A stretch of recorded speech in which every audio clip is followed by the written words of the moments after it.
오랜만이야. Hai guys, hari ini mari kita bahas Revenant episode 3.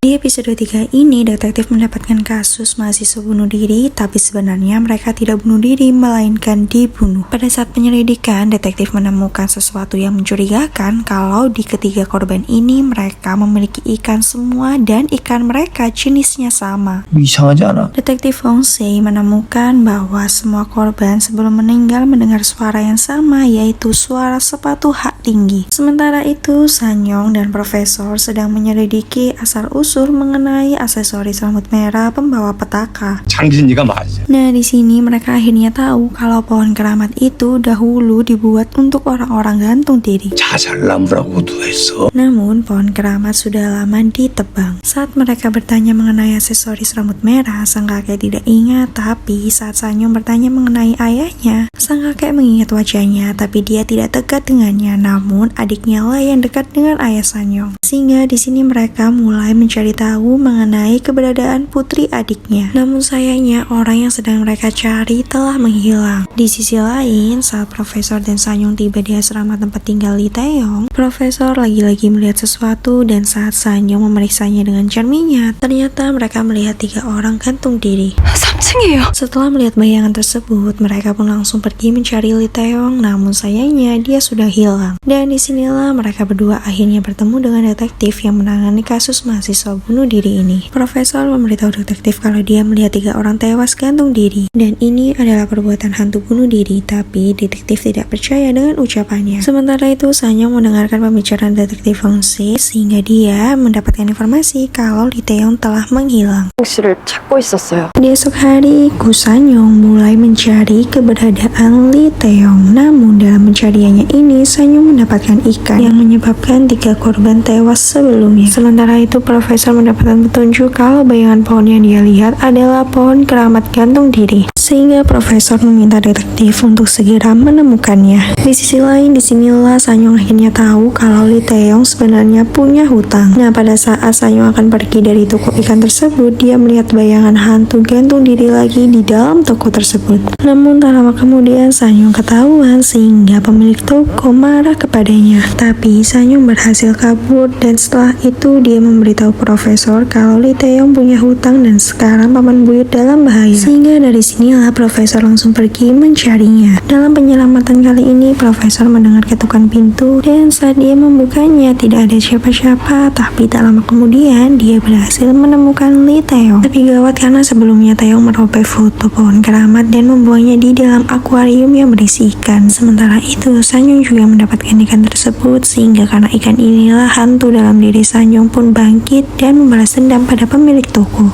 Nah, di ending episode, Profesor akhirnya bertemu dengan hantu yang membunuh ibunya. 오랜만이야. 오랜만이네.